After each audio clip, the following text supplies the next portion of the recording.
Hare Krishna. Welcome back to our YouTube channel, ISKCON Blantyre, where we are currently discussing Lord Narasimhadeva and his appearance and pastime. So far, we have seen how he's killing Hiranyakashipu and saving his pure devotee Prahlada Maharaj. And then the devotees start offering prayers. We see Lord Brahma is offering prayers, Lord Shiva is offering prayers, people from various planets or planetary systems are offering prayers, and still Lord is very, very angry. So then Lord Brahma is pushing Prahlad Maharaj in front. My dear Prahlad, the Lord is come to save you, so maybe you can pacify him. And in that chapter we have read 6 verses. Let's start from text number 7. This is the Srimad Bhagavatam, 7th canto, 9th chapter, entitled Prayers by Prahlad Maharaj. Text 7 onwards.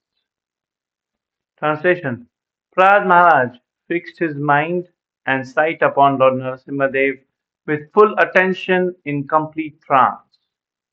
With a fixed mind, he began to offer prayers in love with a faltering voice. Purport: Commentary by Srila Prabhupada. The word susamathihi means very attentively or fully fixed. The ability to fix the mind in this way is a result of Yoga Siddhi, mystic perfection. It is stated in the Srimad Bhagavatam 12th Canto 13th chapter text 1. Dhyanavastitena tadgatena manasa pashyanti yam yoginaha. One attains yogic perfection when he is freed from all material diversion and his mind is fixed upon the lotus feet of the Lord. This is called samadhi or trance. Prahlad Maharaj attained that stage beyond the senses because he was engaged in service. He felt transcendently situated, and naturally his mind and attention became saturated in transcendence. In that condition, he began to offer prayers as follows. Yes, Prabhupada is talking here about yogic perfection. Nowadays, yogic perfection is, do some exercises, get your bodily strength so that you can continue enjoying life. But that's not the goal. The goal here, it is mentioned how Prahlad Maharaj in perfect yogic trance, he started glorifying the Lord. So the goal of yoga means to join. So join what? People here think that, yoga means to get good health or get health back. There are so many yoga channels happening now. There's Baba Ramdev Yoga channel. Nowadays, there's something very, very famous in India called Habild. They are doing yoga. So many people are doing yoga just to keep the body fit. But that is not the goal of yoga as we are seeing in this verse. Perfection of yoga means, according to this verse and Prabhupada's explanation, is to fix the mind on the Lord. When the mind is fixed on the Lord, then automatically health and everything else is taken care of. That's why we should, focus on the real yoga, not the health yoga by which, we are going to get our health back and, we can enjoy more. We can enjoy more means we can have more karma in our life. More karma means more future suffering. It is doing any sort of material activity is like sowing the seed, bijam, and from there it comes uh, the fruit of our reaction at a later stage. So now we might not think, we might think, oh, I'm just enjoying life and there is no repercussions. But no, now you're just, sowing the seed. Just by sowing a mango seed, next day you're not going to reap the fruit.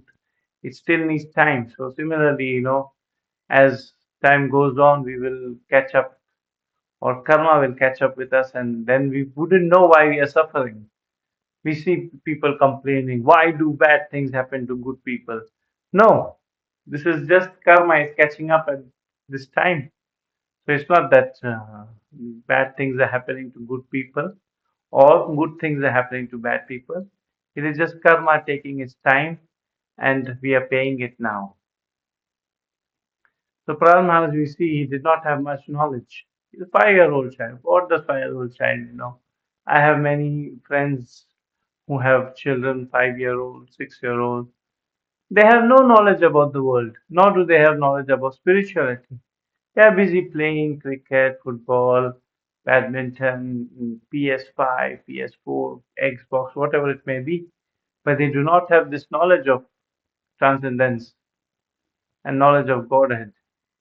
But just by the touch of Narasimhadev on the head of Prahlad Maharaj, it opened up so much transcendental education in Prahlad Maharaj that he started glorifying Prahlad Maharaj. So the verse, what we read now here, it says at the end, he began offering prayers in love and faltering voice. So we shall see, and Prabhupada also saying, he began to offer his prayer as follows. So uh, let us go ahead and see what are these prayers. There's a lot to learn. We might think we know everything. Trust me, we don't know anything. So let's go back and read text 8.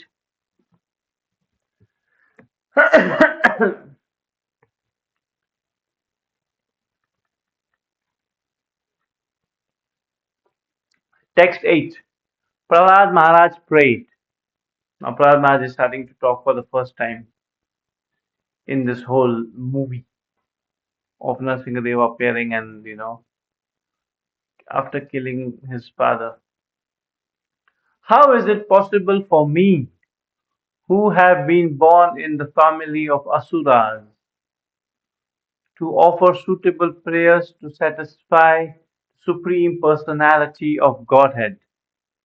Until even now, all the demigods headed by Lord Brahma and all the saintly persons could not satisfy the Lord by streams of excellent verses or words, although such persons are very qualified, being in the mode of goodness.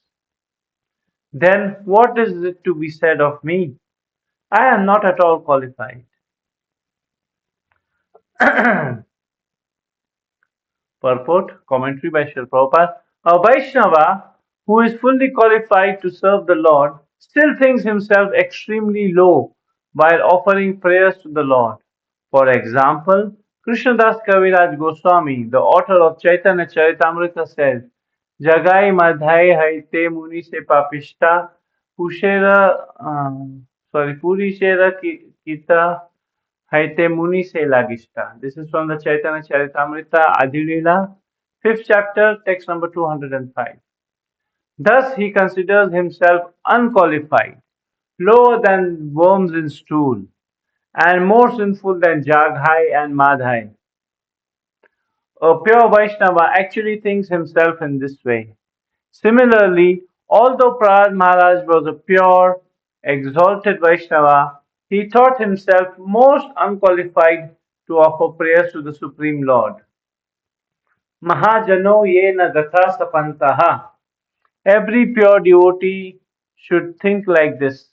One should not be falsely proud of his Vaishnava qualifications. Chaitanya, Chaitanya Mahaprabhu has therefore instructed us. Trinad api sunichena, taror api sahishnuna, amanina manadena, kirtaniya sada harihi. One should chant the holy name of the Lord in humble state of mind, thinking oneself lower than the straw in the street. One should therefore be one should be more tolerant than a tree, devoid of all sense of false prestige, and should be ready to offer all respect to others. In such a state of mind, one can chant the holy name of the Lord constantly. Unless one is unless one is meek and humble, to progress in spiritual life is very difficult. Yes, Prahlada Maharaj, very, very humble. We don't see Prahlada Maharaj saying, hey, demigods, you couldn't pacify the Lord, now it's my turn. I'll show you how to do it. No, he starts off by saying, I'm born in the family of asuras. Born in the family of demons. How can I, glorify you, the Supreme Lord? That is the quality of one of the first qualities or one of the most important qualities of a Vaishnava or a godly person, that he's humble. He's not proud that, whole world is going to hell, I'm going to heaven, or I'm going back to Godhead and let them rot here in the uh, material world, or, let them go to hell. I remember one of my spiritual masters, he was giving the story and he was saying how he was doing distribution of books, Bhagavad Gita and related books on the street, trying to help the pure conditions or impure conditioned souls to take up to God consciousness and therefore be happy. And there was this guy who was following such and such religion. I don't want to name any religions to make anybody feel bad. And he started pointing fingers, and you are going to hell because you're, worshipping Satan. You're satanic worship and you're going to hell. So this guru of mine, he said, okay, so you think you're going to heaven? He says, yes, I'm going to heaven because, such and such has saved me and I'm going to hell. I'm going to be the candidate to go to heaven, heaven. So this guru very humbly said, okay, if people like you are in heaven, better I go to hell. So that's the point, it's very painful. We are so much into my religion and your religion. We miss the point. The religion should teach us humility, pridelessness, helping everybody, seeing everybody as brothers and sisters.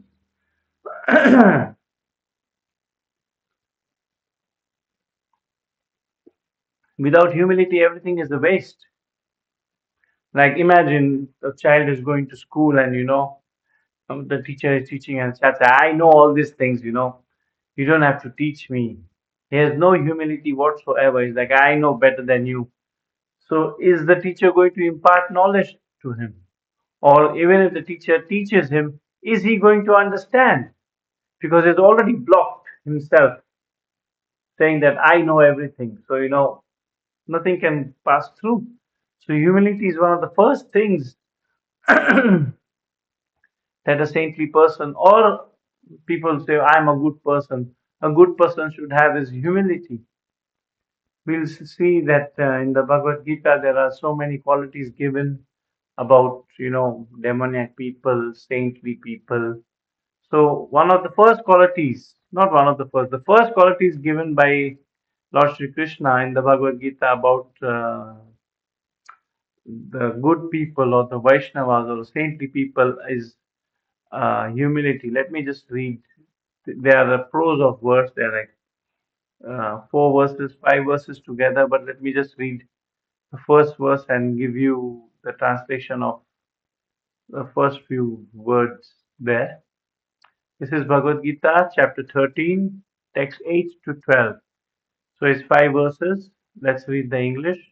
It says, Amanitvam, humility, first word. Adhambitvam, pridelessness. Ahimsa, non-violence. Shanti, we should be peaceful. Arjavam, Acharyopasanam Socham, Stairam Atma Vinigraha. Let's see the translation. Translation starts with the first verse. Humility is what is required for understanding God. Not that I know God and my God is better than your God, and if you're not worshipping my God, I will kill you, or you are going to hell, you're going to burn in hellfire, all the stuff. No, humility and pridelessness. If you think your religion or whatever you're following is the best, still you have to cultivate pridelessness. You shouldn't be proud. Oh, I'm going, wherever I'm going to heaven and everybody else is going to hell. That's not the thing. And then the third one says non-violence. We have seen so many wars fought in the name of religion. If you're not following my religion, I'll kill you. So religious person, one of the things is non-violence. Then tolerance.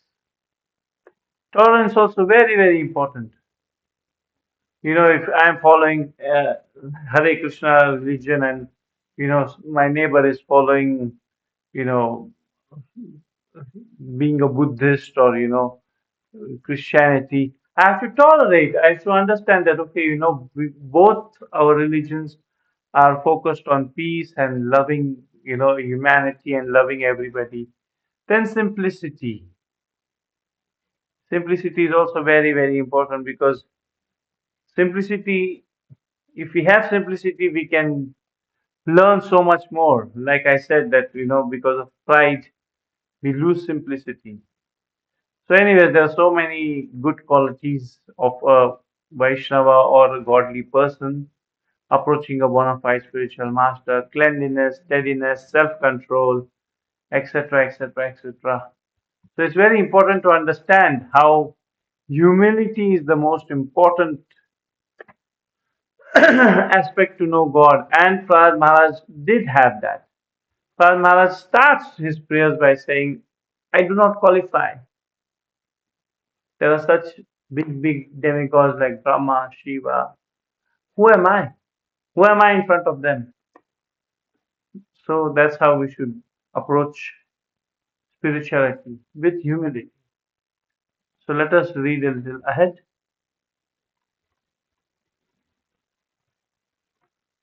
This is text 9, translation. Prahlad Maharaj continued. So he started off by, showing his humility or by being humble, and then he continues to pray. One may possess wealth, an aristocratic family, beauty, austerity, education, sensory expertise, luster, influence, physical strength, diligence, intelligence, and mystic power. But I think that even by all these qualifications, one cannot satisfy the Supreme Personality of Godhead. However, one can satisfy the Supreme Lord simply by devotional service. Gajendra did this, and thus the Lord was satisfied with him. Commentary by Srila Prabhupada. No kind of material education is the means for satisfying the Supreme Personality of Godhead. As stated in the Bhagavad Gita, only by devotional service can the Lord be known. Bhaktya mam abhijanati. Unless the Lord is pleased by the service of the devotee, the Lord does not reveal himself. Naham prakash sarvasya yoga maya samavritaha. This is the verdict of all Shastras. Neither by speculation nor by material qualifications can one understand or approach the Supreme Personality of Godhead.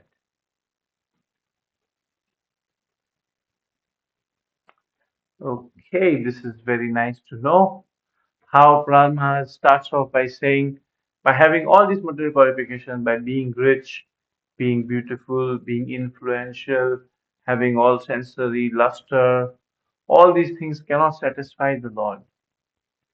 Which is true. If we understand the definition of God, that God is possesses everything. So however rich you are, you cannot impress the Lord. Because the Lord anyways possesses more than you. However intelligent you are, you cannot, uh, please the Lord because the Lord knows more than you. So it's not that by our education and our expertise the Lord is pleased. The Lord is pleased only by devotion. Prahlada Maharaj is mentioning in the last sentence of this translation, or in this verse.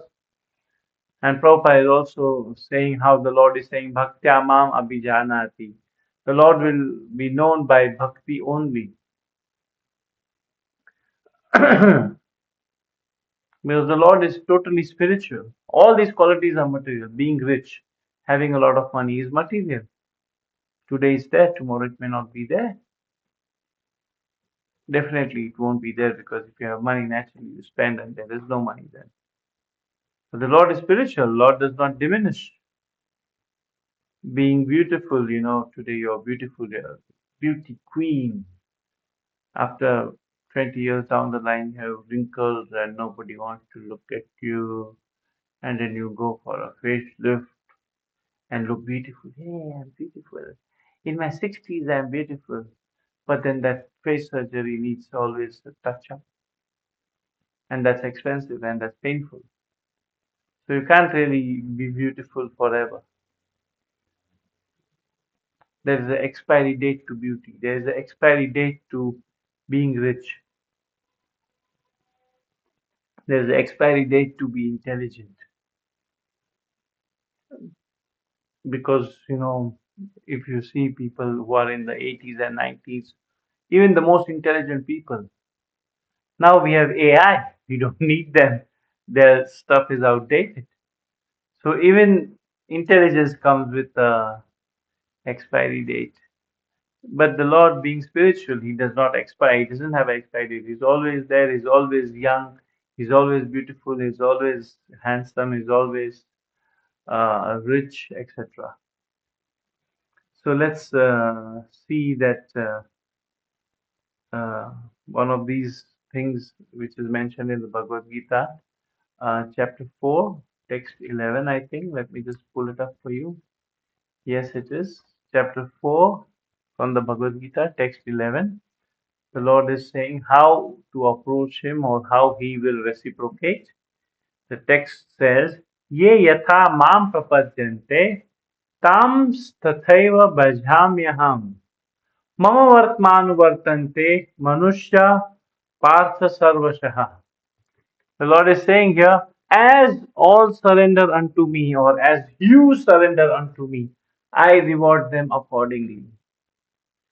Everyone follows my path in all respects.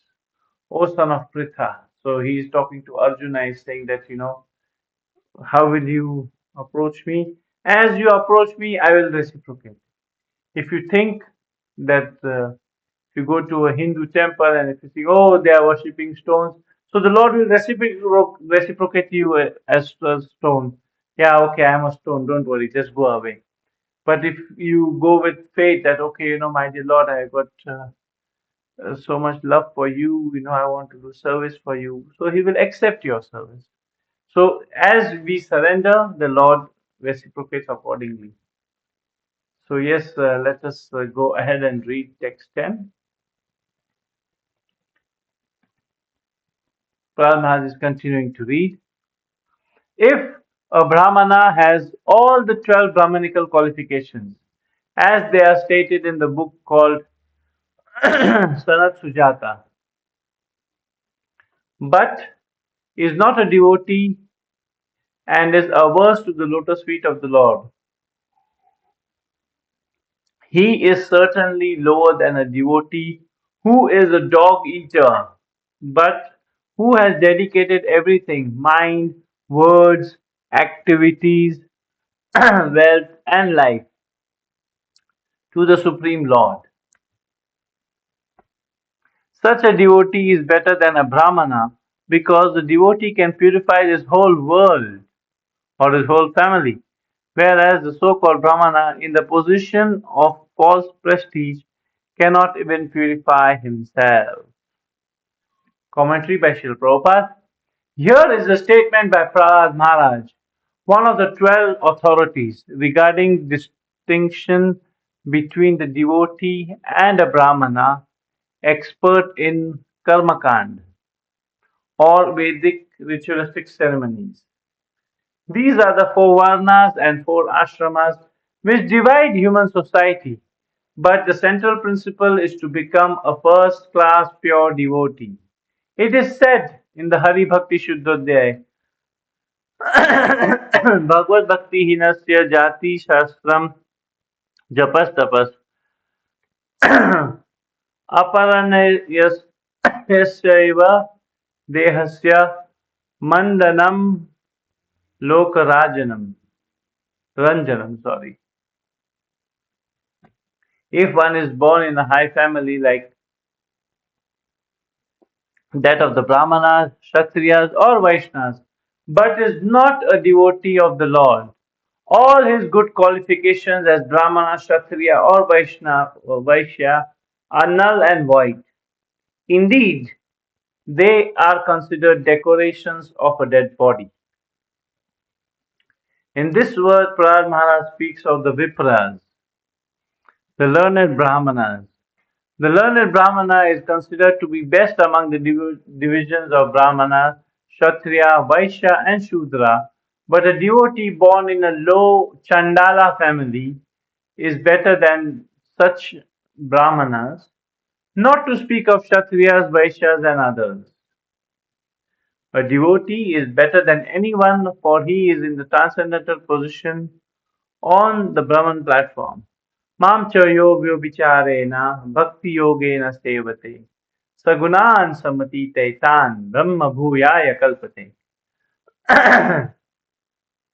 One who engages in full devotional service, who does not fall down in any circumstances, and at once transcends the modes of material nature, and thus comes to the level of Brahman. The 12 qualities of the first class Brahmana, as stated in the book called Sana Sujata, are as follows. Okay, my reading of Sanskrit isn't so well versed. Just tolerate me. Jnanam cha satyam cha dhamma sutam cha he atma satyam hrishtitiksha यज्ञश्च दानं च धृतः धृति समश्च महाव्रता द्वादश ब्राह्मणश्च. The European and American devotees in Krishna consciousness movement are sometimes accepted as Brahmanas, but the so-called the so-called caste Brahmanas are very much envious of them. In answer to such envy, Prahlada Maharaj says that one who has been born in a Brahmana family but is falsely proud of his prestigious position cannot even purify himself, not to speak of oh sorry, where am I? Okay, not to speak of his family. Whereas a Chandala, a low born person, is a devotee and has fully surrendered unto the lotus feet of the Lord. He can purify his entire family. We have we have had actual experience of how American and Europeans, because of their full Krishna consciousness, have purified their whole families. So much so that the mother of a devotee at the time of her death inquired about Krishna at her last breath. Therefore, it is theoretically true and has been practically proven that a devotee can give the best service to his family, community, his society, and his nation. The foolish accuse the devotee of following the principles of escapism, but actually, the fact is that a devotee is the right person to elevate his family. A devotee engages everything in the service of the Lord and therefore is always exalted. Yes, yeah, we are seeing how it is mentioned here that so much so, I mean, the Americans and the Europeans and the Africans, all these non Hindu nations or non Hindu people have made their family so much Krishna conscious that Prabhupada is mentioning here. So much so that the mother of a devotee at the time of death inquired about Krishna with her last breath. We see how Lord Krishna himself is saying in the Bhagavad Gita that while dying or while leaving this body, if somebody thinks of him, he will attain him. So this lady is mother of this devotee, may not be born as a Brahmana, but she, following the Bhagavad Gita, she is inquiring about Krishna. She's thinking about Krishna at the end of her life. So naturally, she'll go back to Krishna. Yes, Prabhupada is mentioning, and also Prahlada Maharaj is saying we should be following the 12 Mahajans. We don't know who the 12 Mahajans are, the 12 great teachers. So let me throw some light on it. Let me read from the Srimad Bhagavatam again. This is coming from the Srimad Bhagavatam, 6th canto, text number 20, 6th canto, 3rd chapter, text number 20 and 21. स्वयंभू नारदः शंभु कुमारः कपिलो मनुः प्रह्लादो जनको भीष्मो बलिर्भय्या सखी वयम् द्वादशै sorry द्वादशैते विज्ञानिमो धर्मं भागवतं भता गुह्यं विशुद्धं दुर्बोधं यं ज्ञात्वा आश- अश्नुते. Sorry.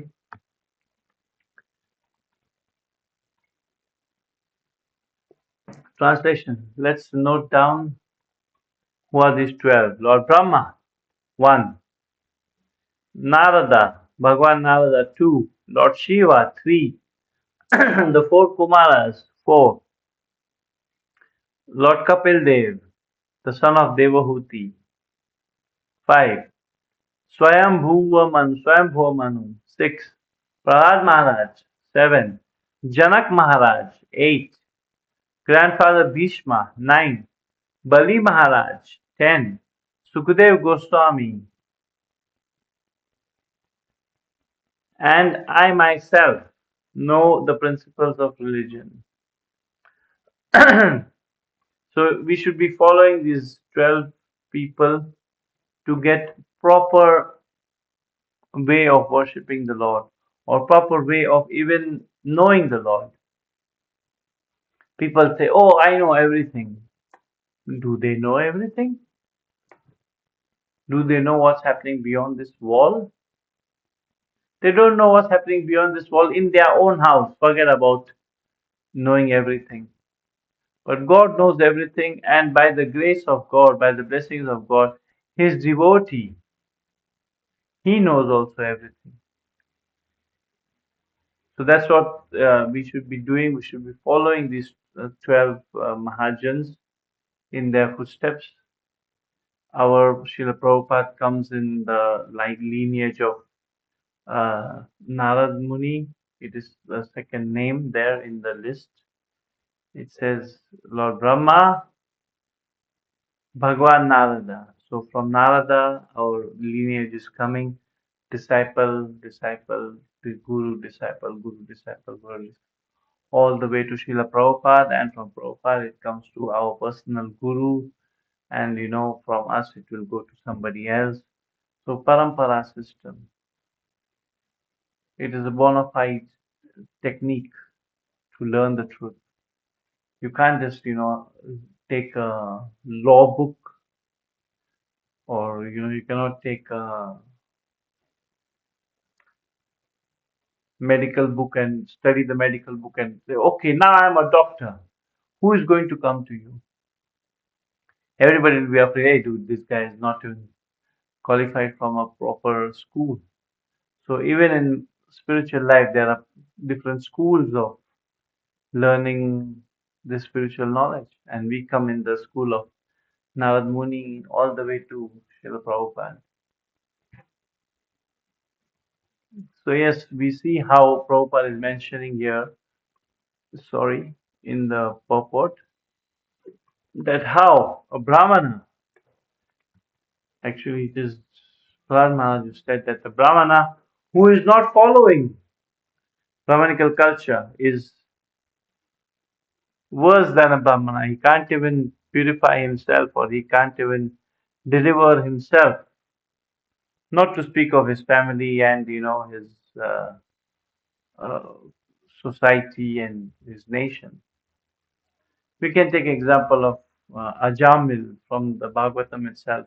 He was a Brahmana, he was trying to follow everything, but then once he saw a prostitute on the street and his mind got bewildered, his mind got disturbed, and because he wasn't a Vaishnava, and he fell down and he got into so much nonsensical activities, and he made his life hellish. But on the other hand, we see Narad Muni. In his previous life, Narad Muni was the son of a maid servant. Now, maid servant is not a Brahmana.